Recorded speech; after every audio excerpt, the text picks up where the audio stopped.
Et oui, croyez-le ou non, c'est déjà l'heure de Ciné-Histoire spéciale Critérion, déjà notre 10e épisode. Ça a passé vite quand même. Ça s'est bien écouté. Je suis toujours en compagnie de Jade, ça va bien? Oui, ça va. C'est vrai que ça s'est bien écouté. On va passer à une petite pause par la suite, là, le temps de revenir en force pour les numéros 11 à 20.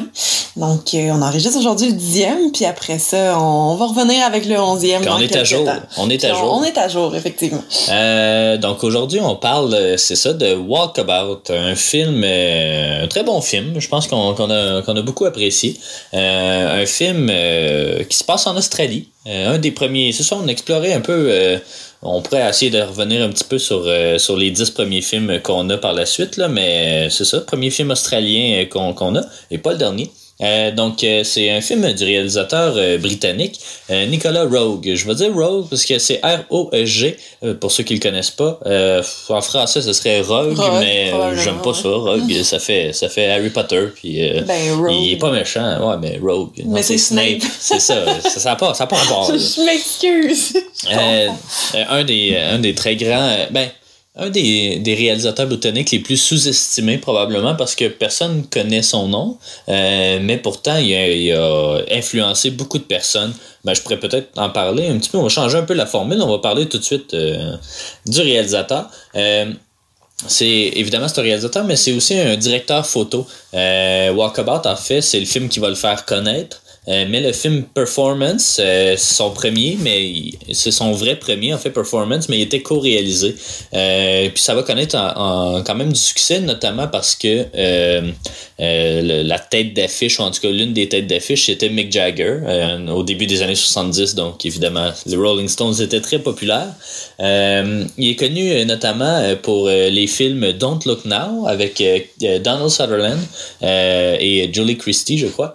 En fait, les 4 films que je vais vous parler, ils font tous partie de la collection Criterion. Donc, Don't Look Now, The Man Who Fell to Earth, Bad Timing et The Witches. Par un concours de circonstances, j'ai quand même déjà vu la plupart de ces films-là, parce que il fut un temps où j'écoutais plus assidûment, on l'écoute assez assidûment, mais la plateforme de streaming Criterion.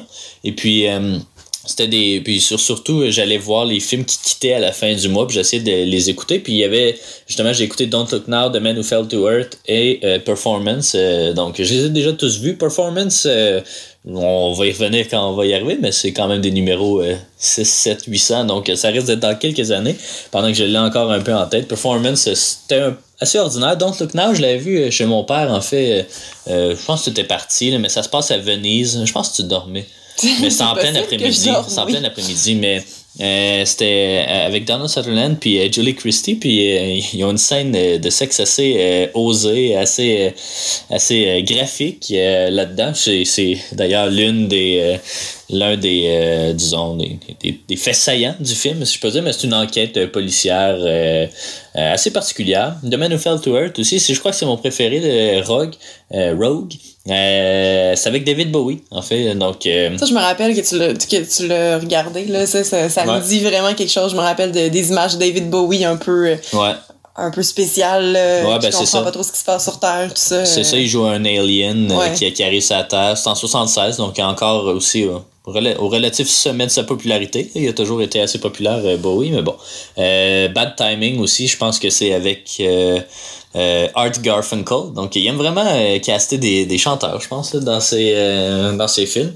Des très bons films. Il n'y en a aucun que j'ai détesté, mais voilà, c'est un très grand réalisateur, mais très sous-estimé. Quand je dis sous-estimé, c'est du genre à la fin de sa carrière, il faisait des épisodes de Young Sherlock Holmes, de Young Indiana Jones, puis des téléfilms là, qui passent, même pas des téléfilms, en fait, des épisodes qui passeraient à je sais pas moi, Canal Famille, Télé-Québec, vraiment, il est passé un peu dans l'oubli, mais aussi, il est arrivé très tard en tant que réalisateur parce que il est né en 1928, puis son premier film il est en 70, donc il avait déjà 32 ans, 33 ans. Ouais.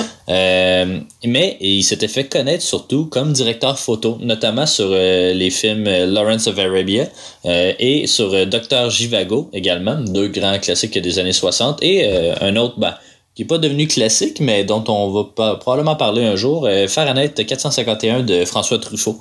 Puis c'est ça, il est surtout connu pour son visuel idiosyncratique et son style narratif caractérisé par l'usage de montages désorientants. On l'a un peu vu dans c'est des montages très rapides, on sait pas trop on se situe où dans l'histoire. Ben, c'est assez linéaire en fait, mais tu sais, tout pourrait se passer à n'importe quel moment ou presque. Là. Ça paraît plus dans ses autres films, là, mais parce que c'est ça, le montage c'est vraiment très caractéristique de lui. Puis c'est d'ailleurs, ça va d'ailleurs inspirer notamment Steven Soderbergh qui a un peu le même genre de montage, Christopher Nolan et Danny Boyle. Donc Trainspotting aussi, il y a des moments aussi de montage un peu excentrique. Évidemment, on peut pas passer sous silence Memento de Christopher Nolan qui lui-même l'a avoué là, c'était son influence principale, les films de Nicolas Roeg. Il fait souvent des flashbacks puis des jeux de montage, ce qui fait que de ses films des mosaïques qui ne deviennent clairs que vers la fin. Il aime aussi avoir des personnages principaux qui semblent pas dans leur élément, dans leur monde. On l'a vu dans Walkabout notamment. David Bowie aussi, quand il arrive sur la Terre, évidemment c'est un alien puis il fit pas du tout. Bon, on y reviendra quand sera le temps de parler de ces autres films-là. Puis c'est ça, il possède.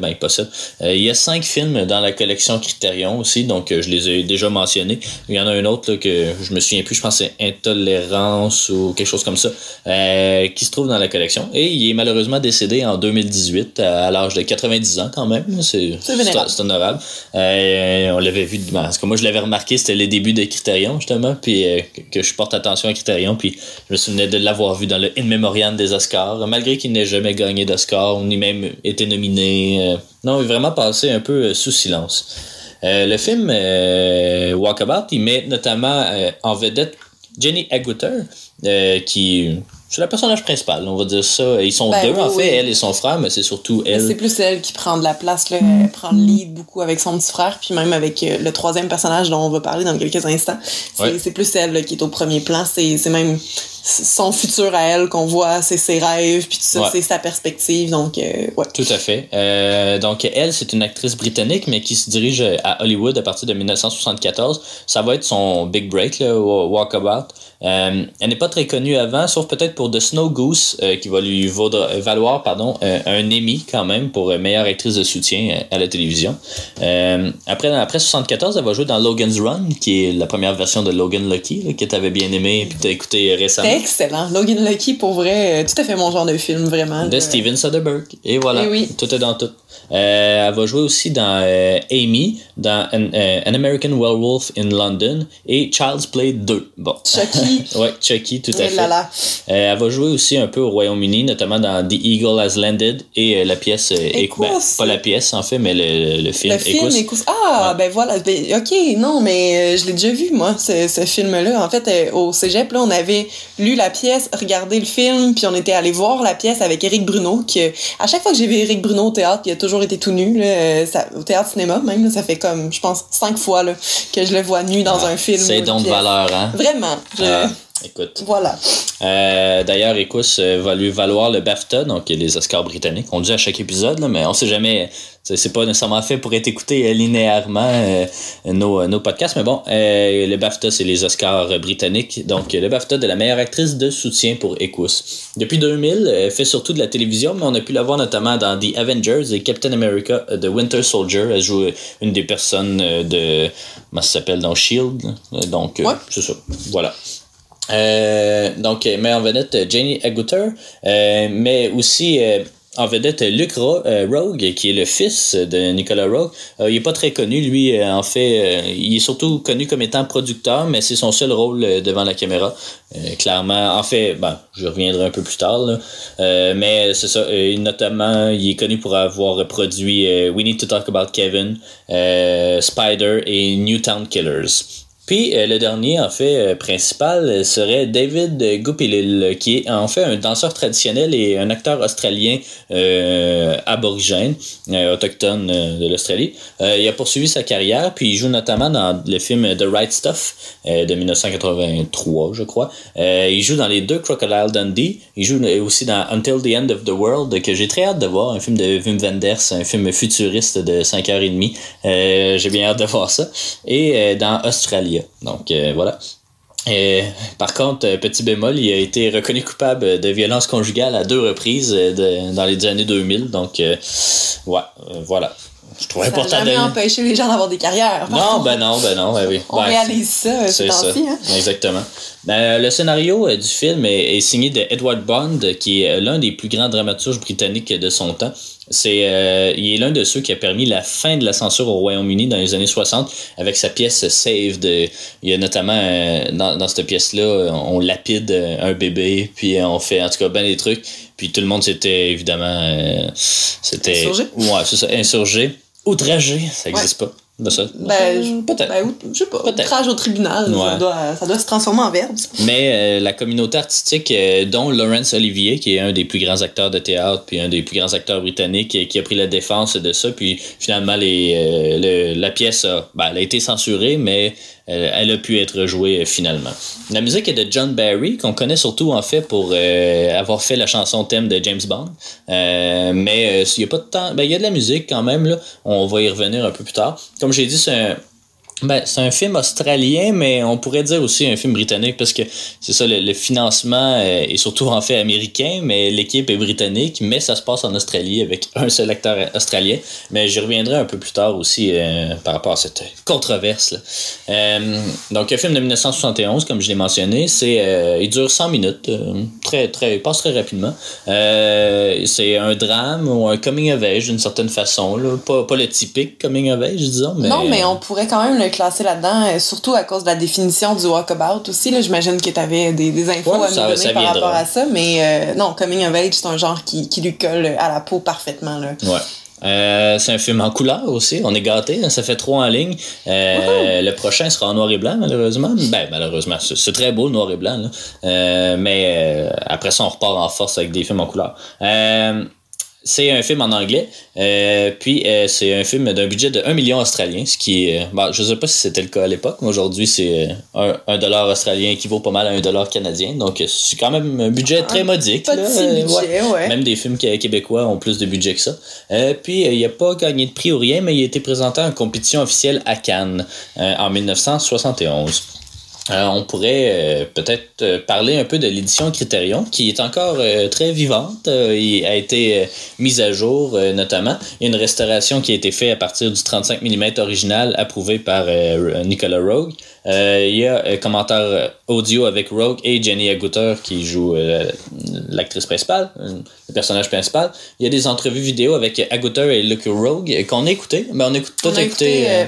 Toi, t'as regardé les deux. Moi, j'ai regardé plus celle avec Jenny, qui était intéressant, qui parlait un peu plus de comment c'était de tourner ce film-là. Elle a des scènes qui sont quand même intenses là, pour l'âge qu'elle avait quand elle a fait le film. Puis elle nous parle de son feeling, de la réception de Cannes, puis de sa relation de tournage avec le réalisateur, le petit gars qui jouait son frère, puis aussi l'aborigène. C'était quand même c'était intéressant. Même chose pour Roeg, même si c'était peut-être un peu plus intéressant du côté de Roeg parce que c'est le fils du réalisateur, mais aussi on apprend notamment que c'était pas lui qui devait jouer dans le film, c'était son frère, mais plus le projet mettait du temps à se mettre en branle, le frère était rendu trop vieux pour le rôle, donc c'est lui qui en a hérité un peu par chance, et je crois qu'il avait 6 ans peut-être, quelque chose comme ça. Puis il parle aussi un peu de la carrière de producteur qu'il a eu. Il a notamment produit quelques-uns des films de son père, donc c'est quand même une belle histoire de famille. Je pourrais y revenir un peu plus tard aussi. Je pense que je ne l'ai pas écrit, mais en tout cas, si le contexte s'y prête, j'y reviendrai. Il y a un documentaire de 60 minutes aussi intitulé Gulpilil, One Red Blood de 2002 sur la vie et la carrière de David Gulpilil, qui est justement l'aborigène dans le film. Il y a la bande-annonce du film. Pas la bande-annonce, oui, je serais curieux de voir ça. On l'a vu, en fait. Mais on l'a pas vu sur Criterion, mais on l'a vu sur YouTube. Et il y a un livret avec un essai de l'auteur Paul Ryan, un essai que j'ai lu. Puis je sais pas si ça doit être mis à jour ou quelque chose, mais je sais que Roger Ebert aussi a écrit un essai sur le film qui est disponible sur la plateforme Criterion, que j'ai lu en fait les deux. Roger Ebert, vous le savez peut-être, c'est un critique que j'apprécie particulièrement. Je suis pas tout seul non plus, là, c'est un des plus grands critiques au monde. Mais bon, donc j'ai lu les deux, puis c'était très intéressant. Alors, Résumons un peu ce film-là, Ouais. qui est très simple en apparence, mais qui a plusieurs couches de profondeur. Mais en fait, c'est que c'est un film dans lequel il se passe à la base pas grand-chose. Il y a peu d'éléments, il y a peu d'action, il y a pas c'est un cheminement là, mais c'est tout ce que ça signifie, c'est dans toutes les métaphores, toutes les comparaisons, il y a beaucoup de mon Dieu, on pourra en reparler dans nos impressions. Peut-être, je pense que ça se place un peu mieux là, mais il y a énormément d'images dans ce film-là. Il nous présente des choses en parallèle. Il y a beaucoup de contrastes. C'est vraiment bien fait. L'importance du montage. Oui, ben honnêtement, oui. Puis j'ai lu là quelques articles, des essais. Je sais pas si c'était le Paul Ryan que tu as nommé précédemment, là, mais c'était un essai d'un professeur qui l'avait présenté à ses étudiants à quelques reprises, puis lui il aimait ça réfléchir, et puis ça m'a amené à voir autre chose aussi dans le film, après évidemment, mais non, c'est un film qui est très riche en fait là de tout ce qui symbolise puis tout ça, donc on pourra revenir un peu plus dessus dans nos impressions, mais pour l'instant le résumé, donc c'est ça, histoire somme toute assez simple là, dans le fond. On suit pendant au début la jeune fille là qui a jamais, en fait tous les personnages ont jamais de nom là, c'est girl, boy, puis Goulet-Pile, je pense qu'il y a même pas de on l'appelle pas, tu sais, sais, mais bon, on suit girl et boy, son petit frère dans le fond, qui vivent à Adélaïde en Australie. Donc, au début, là, on les voit à l'école, on voit qu'ils sont aisés. Pour vrai, là, ils ont des super beaux uniformes, ils habitent dans un bel appartement avec une piscine. On voit brièvement la mère qui est en train de préparer le repas, mais on lui parle pas, puis il y a pas vraiment de dialogue dans ces scènes-là. Il y a des gens de la ville.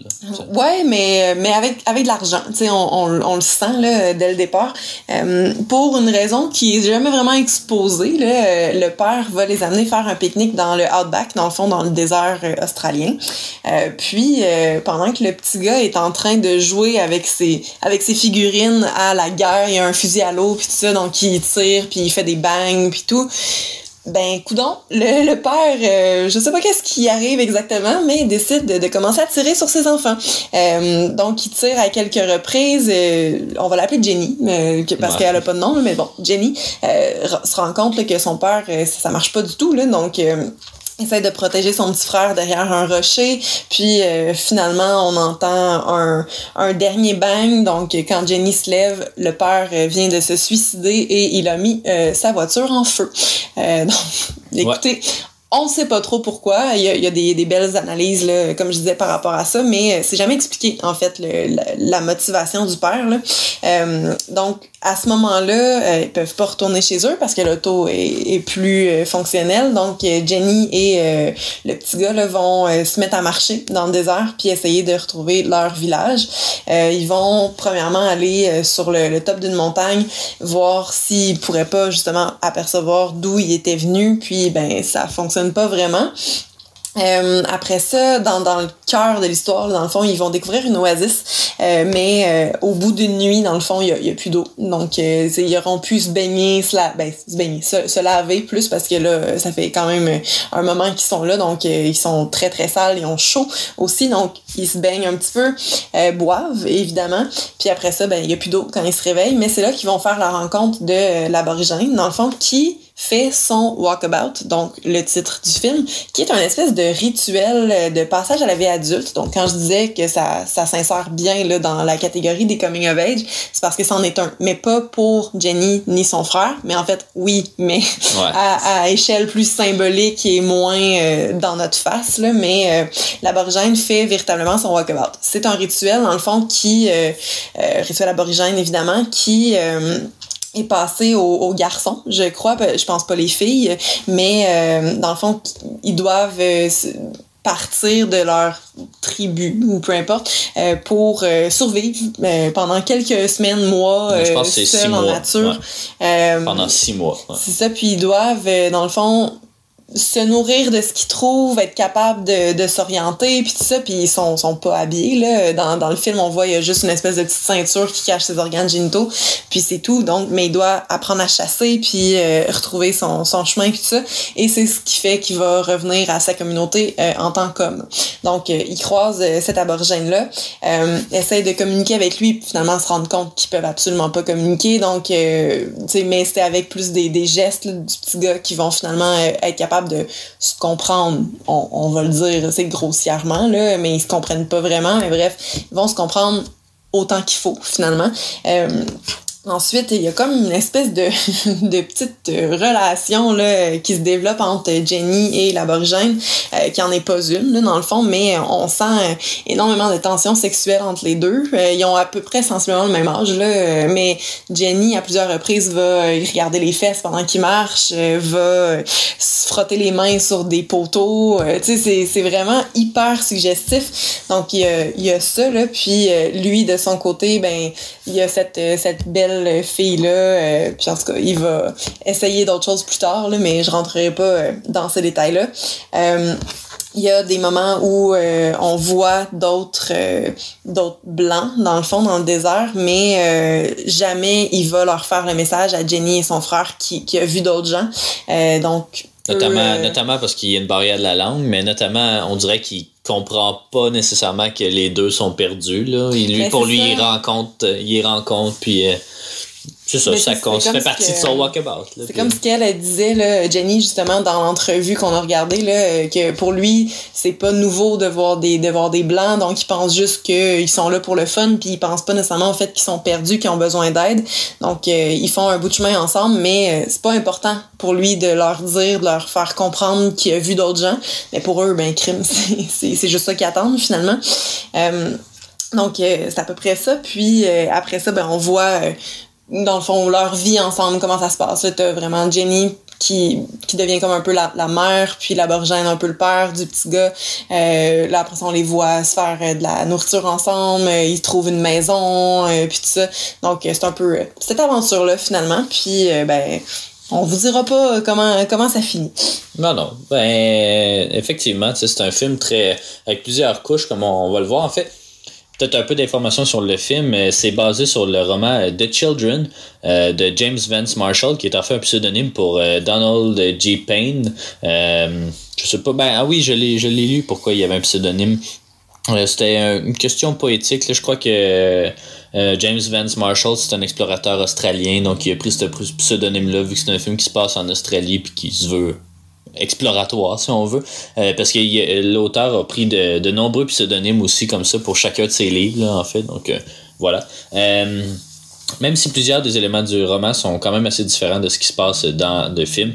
En fait, les enfants dans le livre sont des Américains dont l'avion s'est écrasé. Puis qui se retrouve en plein milieu du désert australien, ce qui est pas sans rappeler Lord of the Flies. Puis là, c'est un parallèle que j'avais dressé moi-même, puis que par la suite, en fait, je me suis rendu compte que il est souvent comparé les deux romans. Là, c'est juste que The Children, on en a moins entendu parler parce que c'est surtout dans la culture populaire australienne. Mais c'est ça, pour eux, c'est leur Lord of the Flies, puis c'est le livre que les gens lisent à l'enfance et tout. Donc, je trouvais ça quand même assez intéressant de dresser ce parallèle-là moi-même avant même de le lire en quelque part. Puis aussi, l'indigène meurt de la grippe que les deux humains lui auraient transmis dans le roman, ce qui est pas du tout là, comment ça se passe dans le livre, donc dans le film, pardon. Donc voilà, donc ça rappelle un peu évidemment l'exploration, la rencontre entre disons les explorateurs et les autochtones, notamment en Amérique, là, mais c'est pour ça probablement qu'il a pris le nom de James Vance Marshall, pour rappeler cette espèce de colonialisme-là et la rencontre de deux civilisations. C'est considéré comme l'un des premiers films de la nouvelle vague australienne, puis c'est là que ça fait un petit peu débat, en fait. C'est l'un des deux films, notamment les deux films australiens avec Wake in Fright, qui seront en compétition officielle à Cannes la même année, en 1971. Mais c'est très contesté parce que c'est un film britannique avec une équipe britannique puis un financement américain au final. Donc, on a plus tendance à attribuer les débuts de la nouvelle vague australienne avec Wake in Fright. La nouvelle vague australienne, c'est quoi? C'est juste un certain renouveau, une centralisation, disons, vers la culture proprement australienne. Il y a deux types. Il y a des types de comédies, puis il y a des films beaucoup plus, disons, dramatiques. Là. Tu sais, ça fait très général dit comme ça, mais quand on pense à des films de la nouvelle vague australienne, c'est notamment Crocodile Dundee. Et oui, ça fait partie d'un courant. Mais il y a aussi Mad Max qui est tourné par des Australiens et en Australie directement. Il y a ce film-là. Il y a aussi beaucoup de films de Peter Weir qui après ça a fait le saut aux États-Unis, là, mais qui a fait notamment Picnic at Hanging Rock. Aux États-Unis, on le connaît pour Truman Show, Dead Poets Society, etc. Il y en a un autre qui me vient pas en tête, là, mais bon. Le film présente, c'est ça, plusieurs thématiques. C'est une histoire de survivance, oui, mais c'est aussi un récit allégorique sur la société puis la perte de l'innocence associée à l'enfance, comme la plupart des coming of age, en fait. Peut-être que celle-là se fait un peu plus durement que d'autres, mais bon.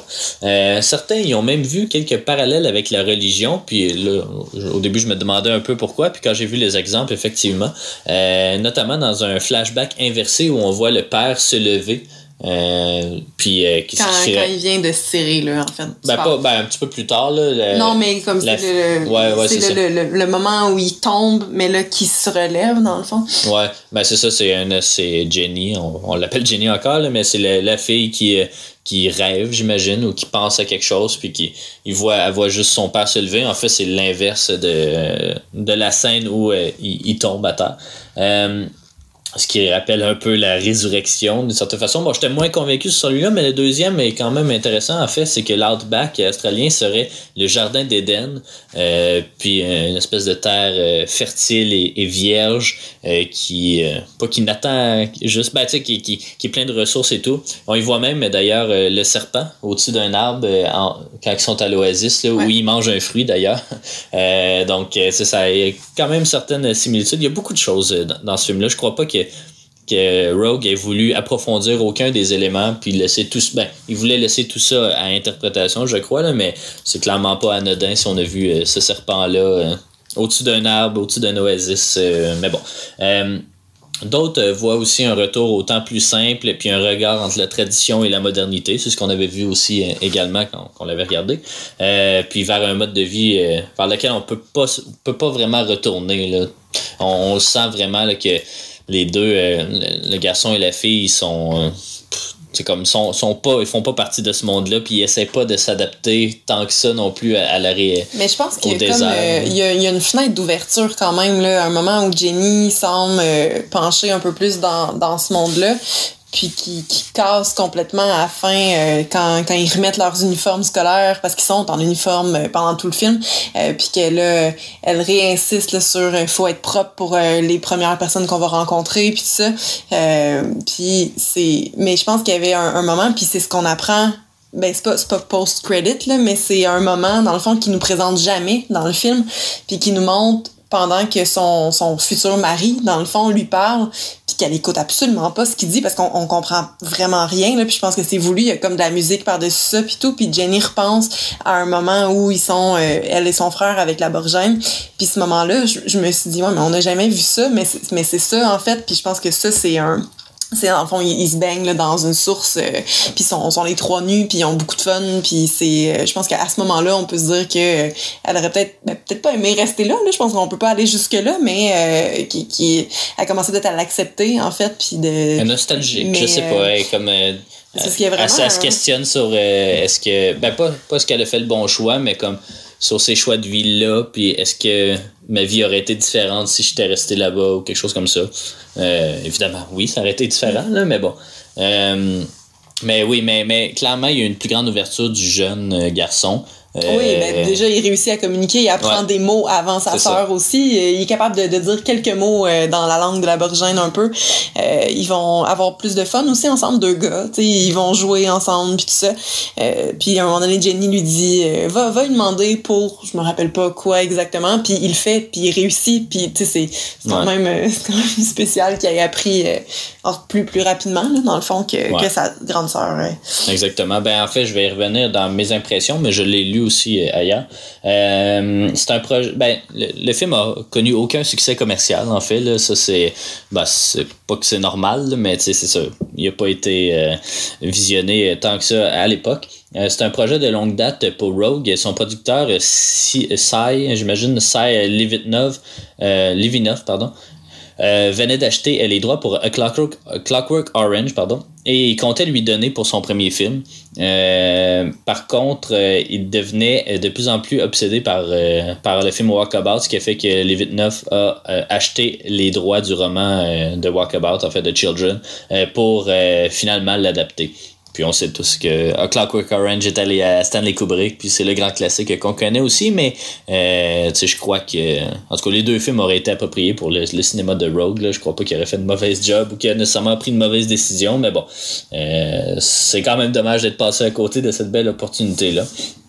Pendant le tournage aussi, il va beaucoup improviser puis tourner le film pratiquement comme un documentaire. Le script de base, il y avait seulement 14 pages en fait, donc c'était pas grand-chose. Puis c'est notamment aussi, ça fait très cinéma vérité, cinéma direct, mais il y a une partie de documentaire, mais en même temps, je sais pas comment le dire, là. Je pense que c'est voulu, mais je vais revenir un peu plus tard, là, mais c'est que dans le film on voit beaucoup d'animaux aussi. On sait bien que l'Australie c'est souvent le pays dangereux, là. Il y a plein d'animaux qu'on connaît pas, puis qui font peur, puis qui sont mortels, puis en tout cas plein de trucs. Donc il a vraiment tourné ça lui-même. Mais en fait, lui, il vivait déjà en Australie, Rogue, avec sa famille. Donc, il a pu arriver, il a pu connaître un peu. Puis, il avait déjà tourné là aussi dans un autre film de... Je me souviens plus qui. Je pense que c'est David Lean encore. Mais bon. Mais essentiellement, ils sont arrivés à l'endroit de tournage, puis ils ont juste tourné selon ça. T'sais, ils n'ont pas fait du repérage pour essayer de trouver les meilleurs endroits. Ils sont juste arrivés dans le désert. Puis bon, qu'est-ce qu'on fait à partir de maintenant pour finir le film? Oh, pardon. Il y a quand même une certaine scène de violence animale, donc attention au cœur sensible quand même. Ce serait en fait des vrais animaux. On a fait la recherche, mais on s'est assuré de la part de l'équipe, assuré, c'est pas nécessairement bien, là, mais de ne pas montrer la souffrance des animaux pour respecter du même coup les lois en vigueur à l'époque sur la cruauté animale à l'écran. Mais c'est quand même des vrais animaux. Bon, c'est des aborigènes, c'est un aborigène qui chasse en fait, là, donc la chasse c'est pas nécessairement mauvais, là, mais ça peut être dur à voir. Ça peut, oui, ça l'est. Je dirais, là, j'ai eu de la misère un petit peu, là, surtout parce qu'on sait pas trop si c'est dans le fond réel ou pas. Ça a l'air d'être quand même authentique, là. Puis c'est qu'on voit des lances qui transpercent des kangourous, puis des animaux qui souffrent à terre, puis que c'était pas toujours agréable. Non, c'est ça. Il y a aussi une deuxième controverse concernant notamment la sexualité dans le film. Jenny Agutter a fait, lors du tournage, elle avait 16 ou 17 ans lors du tournage, puis ça respecte... en fait, c'est ça, c'est qu'il y a une scène où elle se baigne complètement nue dans un lac. On sait que Rogue aime bien mettre de la nudité dans ses films.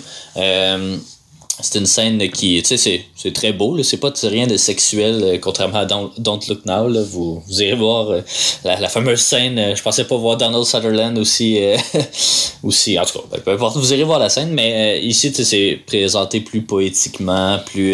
C'est qu'on voit pas grand-chose non plus. Non, c'est dans elle l'eau. Se baigne, elle tourne beaucoup sur elle-même, donc on voit ses fesses, mais on voit pas autre chose tant que ça. C'est surtout après, puis elle est super loin, là, quand elle sort de l'eau, sur un rocher, on la voit au complet, mais pas de proche non plus. Donc, puis après, elle a fait des cousses. Donc, c'est ça. Mais c'est pas elle qui se met nue. Non, mais elle aussi, elle est dans le film, oui. Mais aussi, même le jeune Luke Rogue aussi, à 6-7 ans aussi, on le voit nu dans le film. Mais bon, des enfants plus jeunes, c'est pas... il n'y a pas d'actes sexuels non plus qui sont impliqués, donc c'est correct. Mais en fait, ça respecte les lois lors de sa sortie. Puis ça va repasser une deuxième évaluation en 1998, lorsque la loi est mise à jour. Mais la loi dit que on peut pas montrer d'image en bas de 16 ans, donc c'est correct pour l'instant. Mais par contre, en 2003, on a monté cet âge à 18 ans là dans cette même loi-là. Donc, mais on juge que les scènes ne sont pas indécentes, ce qui est vrai en fait. Mais c'est pas mal sur la limite, là, disons, là, quand tu sais pas C'est qu'en fait, c'est que le film a été tourné comme 3 ans avant sa sortie. Donc, quand il a été présenté à Cannes, Jenny avait déjà 19 ans même. Donc, c'était pas... ça a pas fait tant d'émoi à l'époque, là, mais quand on sait que ça a été tourné, puis elle l'a publicisé, elle le dit quand même là, qu'elle avait tourné quand elle était jeune. Mais bon, elle semble bien vivre avec ça aussi. Là, elle comprend le but, pas poétique, là, mais en tout cas... l'image, là, la beauté de l'image, je suis pas capable de le dire. On pourrait peut-être parler de nos impressions du film. Je te laisserai commencer. Oui, j'avais hâte là, justement d'y arriver. Dans le fond, c'est ça, après avoir regardé le film, là, on savait pas trop qui allait le préparer entre les deux, mais j'étais allée lire quand même des articles, des essais puis tout ça, puis j'ai vu certaines choses que j'avais pas remarquées à l'écoute, puis qui sont super intéressantes, puis qui amènent vraiment une grande profondeur à ce film-là. Puis comme je disais au début, puis on l'a déjà un peu mentionné, il y a tellement de choses dans ce film-là, puis qui nous sont présentées, puis qu'on réalise un peu après aussi. Donc, j'ai trouvé que c'était un film excellent. Honnêtement, c'est super beau.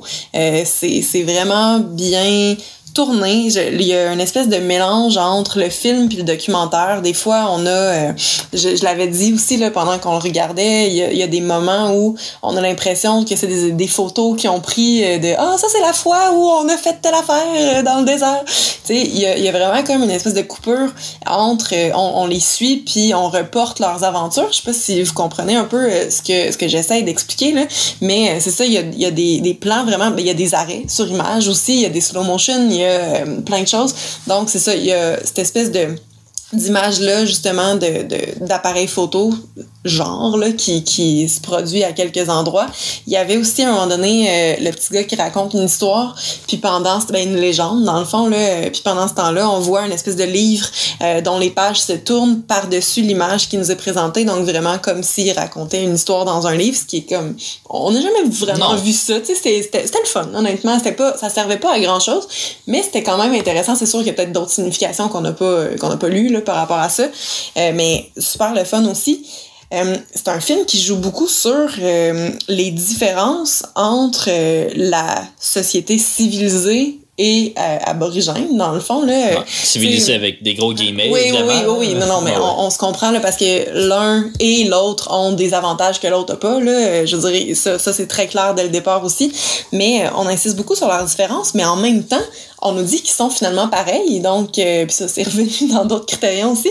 Mais au début du film, on nous présente un mur de briques super poli, puis tout ça, donc des briques très très carrées, très droites, tu sais, sans aspérité. Puis après ça, on nous présente un espèce de murs de briques, de pierre, dans le fond, là, qui sont toutes irrégulières, puis tout ça, mais c'est vraiment un plan après l'autre. Donc, déjà là, on se dit, OK, c'est 2 fois la même chose, mais complètement différent, dans le fond, dans leur façon d'exister. Puis c'est ça, tout le long du film aussi, on voit à un moment donné... C'est un kangourou, puis après ça coupe un boucher. Il y a des bouchers, il y a même la mère, la mère de Jenny, au début, c'est plus des fruits, là, qu'elle coupe, mais à la fin du film, je pense, Jenny est dans sa cuisine, elle coupe des morceaux de viande, puis c'est super rouge, là, mais c'est un petit morceau. Puis comparativement à tout le film où l'aborigène va se tuer des écureuils, puis des lézards, puis tout ça, plus des lézards que des écureuils, pardon. Ouais. Mais tu sais, il y a toujours koalas. Ça qui est en jamais. Toujours ça qui est en contraste. Il y avait aussi le fait que à un moment donné, on voit Jenny, son frère, puis l'aborigène qui jouent dans un arbre, justement, qui font comme des singes un peu, là, puis au même moment, on nous présente une famille d'aborigènes qui trouve la voiture et le père aussi, qui a plus vraiment de visage, là, qui est un peu brûlé, puis tout ça, un peu ranci, on pourrait dire, mais qui vont jouer dans l'auto de la même façon, puis c'est parce qu'on nous présente les plans les uns après les autres, vraiment une succession, donc c'est la même chose, mais de façon complètement différente, mais il y a ça tout le temps dans le film, puis c'est aussi... tout le contraste entre justement cette vie civilisée là qu'on pourrait dire entre gros guillemets et l'autre, dans le fond, leur tradition, leur manière de vivre, de manger, de s'amuser, tout ça, mais comment ils gèrent, comment ils vivent en fait avec la mort aussi, la mort qui est abordée à certains endroits dans le film, puis cette espèce d'idée de le père, avant même de se suicider, continue de travailler. puis on comprend pas pourquoi il amène ces résumés de livres ou je sais pas quoi, puis 2 secondes après, il se tue, tu sais, alors que est-ce que c'était prémédité? On le sait pas. Il y a l'aborigène qui va connaître un sort plus ou moins semblable aussi.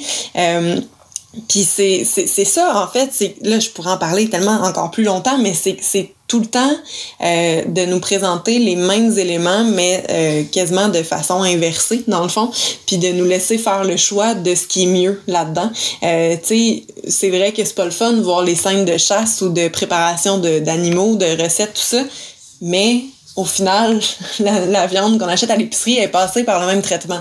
Tu sais, fait que c'est ça. Puis c'est parce qu'il y en a plein d'exemples comme ça dans le film. Puis c'est aussi comment ils vivent leur sexualité. Les aborigènes on voit à un moment donné un groupe de femmes complètement nues qui ça leur dérange pas tant que ça. Jenny, elle a un petit peu plus de misère. À un moment donné, elle commence à s'habituer. C'est ça. Puis c'est tout le temps cette espèce de contraste-là qui est super bien fait. Puis plus on en parle, plus je me rappelle d'images de films. Donc, on l'avait déjà mentionné dans un épisode précédent qu'on avait développé cette espèce de barème-là. Là, dans le fond, quand on repense à un film, on se rend compte que le film est vachement bon. Puis, je l'avais déjà bien noté, là, mais comme en y repensant à tout ce qui m'a fait vivre, puis à tout ce qu'il y avait au-delà aussi de ce qu'il nous montre. Mais ça reste, honnêtement, j'y repense, puis crime, c'était bon. C'était vraiment excellent, puis en plus, c'est super beau, tu sais, fait que c'est tout ce qui... Merci à Criterion, encore une fois, qui restaure. Oui, évidemment, mais les couleurs sont belles, la pochette, là, est extraordinaire. La pochette est très belle, vous la voyez, si vous nous écoutez sur YouTube, là, très belle pochette. C'est ça, mais là, je vais m'arrêter là pour avoir tes impressions, mais c'est un film qui est super bon, super riche en signification, puis c'était vraiment intéressant. Ouais, exactement. Pour continuer un peu sur le montage aussi, moi j'ai bien aimé cette dualité-là entre le vide puis je sais pas comment le dire, mais tu sais, un désert, on a toujours l'impression que c'est vide, qu'il n'y a pas de vie, puis pourtant le film nous montre l'inverse. Oui, le trio évidemment, mais c'est toujours entrecoupé d'animaux, tu sais, puis j'ai l'impression aussi que Rogue, tu sais, il porte pas nécessairement de jugement sur ni la vie de l'un, c'est disons des cosmopolites, puis la vie des aborigènes.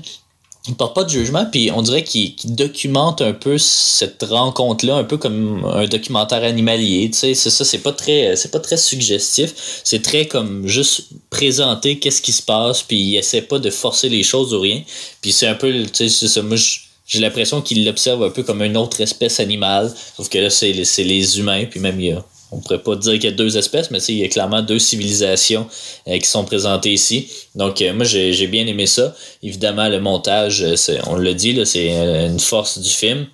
La musique aussi qui illustre bien ce parallèle-là. Le trio, mais en fait les 2 enfants, ils traînent une radio tout au long du film, ou presque. Puis c'est toujours de la musique populaire, puis c'est des trucs qui les rattachent à la ville d'une certaine façon. Mais la trame sonore du film, en fait, c'est du didgeridoo, puis de la musique traditionnelle australienne. Donc il y a toujours ce contraste-là. Il y a même du Rod Stewart là, qui joue à la radio. Donc ça, j'ai bien aimé aussi ce contraste-là. Petite note par rapport à ça aussi. Le film s'ouvre là, sur des gens qui marchent dans la ville avec du didgeridoo, donc c'est une autre espèce de jungle dans le fond là, mais urbaine, tu sais, c'est magique, c'est vraiment bon. Sinon les interprétations des 3 aussi est très très bonne. Tu sais, il y a personne qui surjoue évidemment. Le petit gars est très très bon. En fait, Luke Rogue est très naturel. Évidemment, ça a sûrement été de la post-prod, la plupart des dialogues. Mais sinon, Jenny, tu sais, est très blasée, est très nonchalante un peu. Puis c'est un peu ce que j'aime. C'est un peu ce que j'aime, tu sais, on mentionnait qu'il y avait le barrière de la langue, mais Jenny, elle essaye jamais de communiquer avec l'autre, elle fait juste y parler comme si c'était une autre personne normale, alors que le petit gars, au moins, il essaie de communiquer avec. Puis les 2 semblent... Ils se comprennent pas, mais ils continuent à parler comme si de rien n'était. Puis c'est vraiment... C'est l'archétype de la bourgeoise d'une certaine façon, mais pas avec un air hautain nécessairement, mais tu sais, la fille de la ville qui est comme là, elle est comme en voyage, elle se dépayse un peu, puis elle retourne chez eux. Puis il n'y a pas tant d'efforts qui est fait de son côté. La première fois, quand ils se rencontrent, là, il dit... Mais oui, mais on veut de l'eau, c'est pas compliqué à comprendre, c'est l'affaire la plus humaine qu'il y a pas, c'est le besoin primaire. Puis Alex, tu sais, avec des grands mots que jamais ils vont pouvoir se comprendre, puis c'est finalement avec un du petit gars que en pointant ses doigts dans sa bouche que l'autre va comprendre qu'il veut le boire. Tu sais, c'est vraiment c'est un Exactement. Puis tu sais, c'est ça, puis tu sais, il juge pas nécessairement le Rogue là, c'est ça, tu sais, il dit pas que c'est mauvais nécessairement d'être cosmopolite puis d'être comme ça, parce qu'au final ils ont eu ce qu'ils voulaient puis ils ont été retrouvés puis tu sais, ils retournent à leur dans leur environnement d'origine, disons.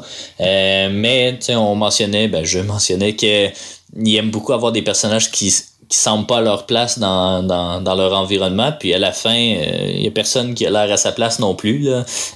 Tu sais, si Jenny repense une fois rentrée à la maison, c'est peut-être parce que bon, on sait pas exactement pourquoi il y repense non plus. Est-ce qu'il est nostalgique? Est-ce que en tout cas, il y a vraiment un peu comme toi là, tu sais, il y a vraiment plusieurs profondeurs. Tu sais, probablement que si on le réécoutait maintenant, on verrait pas nécessairement tous les mêmes aspects. Tu sais, ce qui nous frappe à la base, c'est le récit survivaliste, c'est tu sais, le montage est assez in your face là, justement, tu sais, tradition, modernité, deux civilisations, mais je suis sûr qu'il y a plein de symboliques qu'on a passé à côté puis qu'on va apprendre à découvrir en l'écoutant une deuxième, une troisième fois, mais dès la première écoute là, tu sais, il y a beaucoup de matériel qu'on est capable d'aller chercher, puis justement et c'est Rogue il aime beaucoup faire ça aussi, ces montages éclatés là, parce que là il y a deux styles de pensée, mais lui il dit toujours que les flashbacks ça existe pas en fait, c'est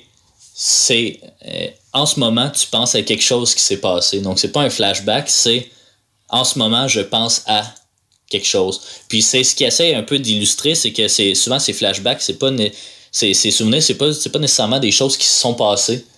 Tu sais, ça s'est passé un peu. Puis peut-être que c'est ça la scène finale, en fait, où elle repense aux gens qui se sont baignés, parce qu'au final, dans le film, ça nous est présenté comme si elle était seule, puis à la fin, les trois, ils sont en train de se baigner. Puis c'est ça qui... T'sais, lui, il y a plusieurs façons de penser. Moi, par exemple, je suis pas nécessairement de cette façon-là, mais il y a des gens qui, leur flashback, ils vont repenser à quelque chose, puis ça va être comme une image. Moi, c'est plus, en tout cas, c'est ma petite voix intérieure, en fait. Là, je pense pas vraiment par image, mais je crois que Rogue, puis il a toujours dit aussi, que lui, il pense beaucoup plus en images qu'en son, puis c'est pour ça que ces films ont pas beaucoup de dialogue nécessairement, ou c'est du dialogue superflu. C'est vraiment l'image qui est au centre de tout. Puis non, c'est des concepts assez intéressants qu'on peut bien observer dans ce film-là. J'ai probablement pas été clair parce que tu me comprends pas. Tu fais des phases d'incompréhension. Un regard perplexe. Mais c'est vraiment comme ça que lui, il fait ses films. Tu sais, c'est ça, il fait des flashbacks. Puis souvent, les flashbacks, c'est pas tout à fait ce qu'on a vu. Tu sais, par exemple, quand elle pense à son père qui est mort, elle pense qu'il est en train de s'élever, mais au final, c'est lui qui se suicidait. Même chose à la fin, tu sais, quand elle repense je sais pas, là, il y a juste ces deux moments-là, mais je pense qu'il y a d'autres flashbacks aussi qui sont comme, tu sais, qui sont proches de la réalité, mais qui sont pas tout à fait comme ça que ça nous a été présenté, en fait. Mais c'est sûr que le flashback de la fin, là, justement, quand on parle avec son chum, mari ou peu importe, qui est, by the way, dans un appartement qui est quasiment le même, probablement le même que celui du début, donc on comprend pas trop. Elle a irrité, faut croire son père est mort. Mais on comprend pas non plus ce flashback-là. Pourquoi on ne l'a pas présenté avant? Est-ce que ça a vraiment existé? Est-ce que c'était plus un rêve de Jenny? Est-ce qu'elle est en train de fantasmer sur ça? Est-ce qu'elle embellit les choses? Est-ce que, tu sais, il y a beaucoup de questions qui sont soulevées dans ce moment-là. Puis, c'est pas le seul moment non plus, là. On comprend pas les deux suicides, on comprend pas mais finalement le suicide de l'aborigène, je m'excuse, on le comprend finalement par la suite là, mais c'est un rite qui a mal viré. C'est ça, mais en fait c'est que tu sais, avec cette belle fille là voulait lui faire une proposition d'accouplement finalement, puis elle l'accepte pas, donc il va se suicider parce que selon sa culture c'est qu'il aurait pas réussi son walkabout dans le fond. Ce qui est une manière de voir les choses, mais bon. Puis juste un petit élément que j'ai oublié de mentionner tantôt, qui s'insère nulle part, là, mais c'est au début, là, quand ils vont commencer à marcher, tout ça, en montant une des montagnes au début du film, le petit gars dans son sac à dos, il y avait des fourchettes. Puis c'est vraiment drôle qu'il y ait des fourchettes dans son sac à dos, mais les fourchettes vont tomber. Puis c'est vraiment... c'est une image qui est super forte parce que c'est comme si, tu sais, ils en avaient des fourchettes dans un pique-nique déjà là, puis là, ben, ils en ont plus. Fait qu'ils ont plus cet élément-là de vie civilisée, dans le fond, puis c'est qu'ils vont enlever des vêtements petit à petit dans le film, ils vont devenir sales, ils vont boire de l'eau vraiment pas propre. Tu sais, il y a comme une espèce de gradation de ça, puis éventuellement, mais ça se fait à l'inverse, ils vont dormir dans une maison au lieu de dormir dehors, et puis là, ils vont Jenny va cuisiner, puis tout ça, donc il y a comme cette espèce de courbe-là, dans le fond, qu'on peut suivre, aplatir la courbe. Ouais, c'est ça. Mais non, ça c'est sera ça, plus d'actualité de toute façon quand ça va sortir. Probablement, mais c'est ça, il y a beaucoup de choses dans le film. Donc pour ma part, moi je donnerais un 4 étoiles sur 5. C'est un excellent film, pour vrai, que j'ai vraiment passé un bon moment. Moi, c'est sûr que les thématiques viennent me rejoindre peut-être plus que d'autres films. Mais l'image est magnifique. Puis c'est un film que j'aimerais bien avoir un jour. Si jamais il y a une vente de Criterion, ça pourrait être intéressant. Toi?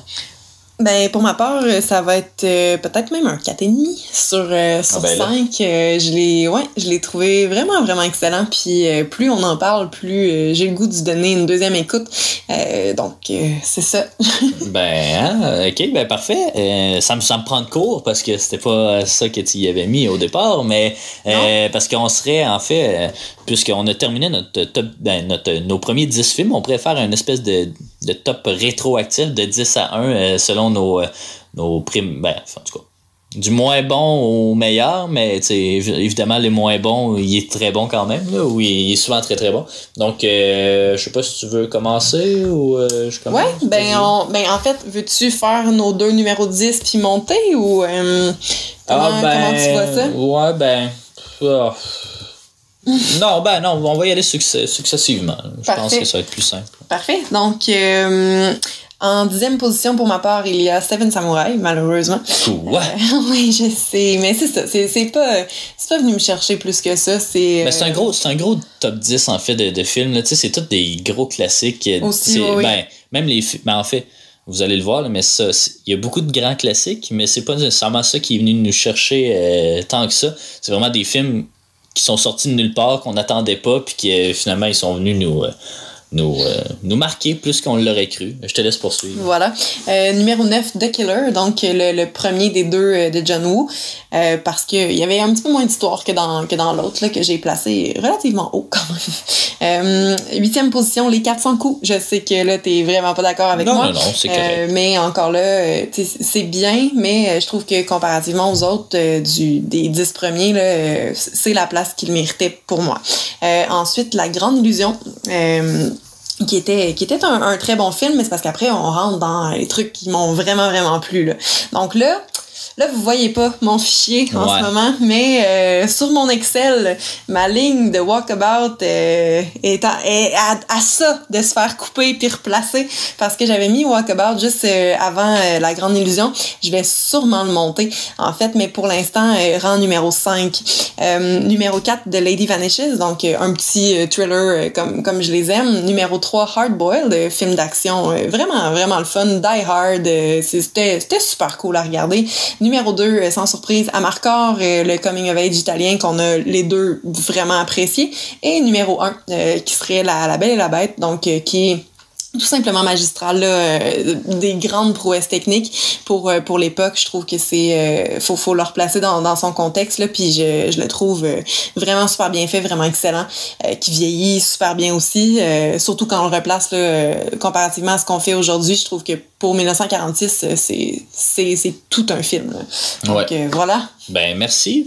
On est essentiellement le même top, mais c'est vers la fin que... En fait, en 10e place, moi je mets The Killer. Je suis pas un grand fan d'action. C'était pas un film qui était marquant. C'était un film que, tu sais, c'est pas un So Bad It's Good, là, mais tu sais, ça a le feel quasiment d'un So Bad It's Good, là.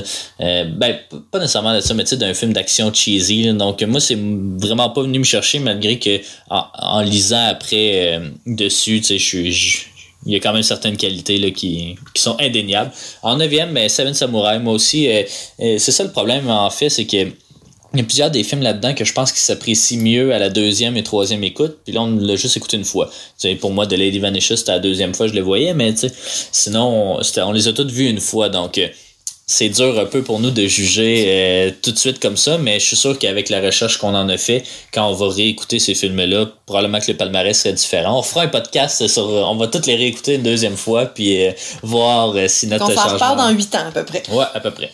En 8e place, je mettrais A Night to Remember. Très, très beau film, des belles prouesses, des beaux effets spéciaux, mais... la version de Titanic, la version de Titanic de James Cameron est vraiment supérieure, juste parce que l'histoire est plus prenante, disons. En 7e place, La Grande Illusion. Mais tu sais, à partir de la 7e jusqu'à la première, il y a pas beaucoup d'écart, je vous dirais.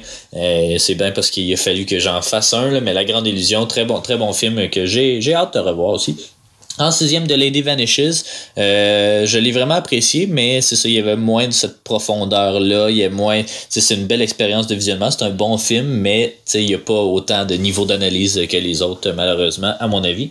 En 5e place, je mettrais Les 400 coups, que j'ai bien hâte de revoir lui aussi, parce que c'est ça, lui aussi, j'y repense, tout comme Walkabout, justement, notre fameux critère de si tu y repenses une semaine après, c'est parce que c'était meilleur que c'était, pas nécessairement, là, ça pouvait être très bon aussi, puis tu y repenses encore, mais c'est que c'est des films marquants. Donc voilà les 400 coups en 5e place. Là en 4e, j'ai mis Walkabout, moi aussi. Mais j'avoue que c'est pas mal une égalité avec la 3e place. Là. On se mettra pas à faire des égalités nécessairement, là, mais pour vrai, il n'y a pas une grande différence entre Walkabout et Hard Boiled qui sera en 3e place pour moi. C'est un bon point, ça. J'avoue que je pourrais juste les mettre à égalité parce que je savais pas trop où le replacer, là, mais oui, je suis d'accord avec il faut trancher. Ouais, les égalités, c'est sûr que s'il faut trancher, je le mettrais en 3, Hard Boiled en 4, mais... t'as le droit. Ben, je vais faire ça à l'instant. Écoute, on va vous les modifier. Vous verrez jamais ce document-là de votre vie, mais c'est pas grave. Pour nous, c'est important. Donc, en 4e place, Walkabout, comme j'ai dit. 3e place, Hard Boiled aussi. Une belle surprise de ma part, je suis pas un grand fan d'action, mais c'est ça. C'était un très bon film qui m'a pris par surprise. En 2e place, Amarcord. Et en 1re place, La Belle et la Bête. Donc, on a essentiellement le même top 3, même si là, tu viens de rajouter une égalité.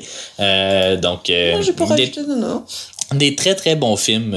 Pour vrai, il n'y a pas un film que j'ai pas aimé, là. C'est ça, il y a The Killer que j'étais moins dedans, si on peut le dire, là, moins investi dans le film, mais sinon, c'est vraiment un bon 10 premiers films qu'on a vu, là. Je sais pas, c'est quoi tes impressions, là? Puis ce qui est marquant aussi, avant que je te laisse parler de tes impressions, vu que je t'ai interpellé, il n'y a aucun des films qui sont des films américains.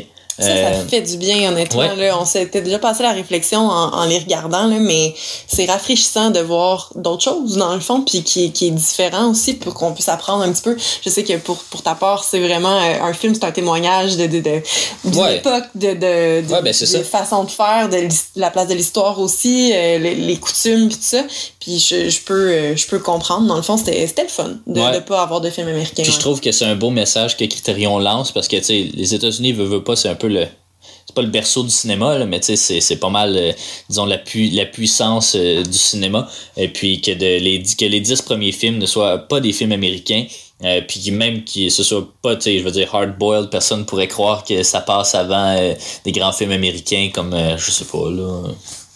Lawrence d'Arabie, il est pas dans la collection en fait, là, mais c'est un autre Citizen Kane par exemple. C'est un message fort, mais Citizen Kane par contre, à leur défense Criterion, lorsqu'ils ont lancé des Laserdisc, qui est pas mal l'ancêtre du DVD, leur numéro 1 c'était Citizen Kane. Mais bon, et ici pour le top 10, aucun film américain.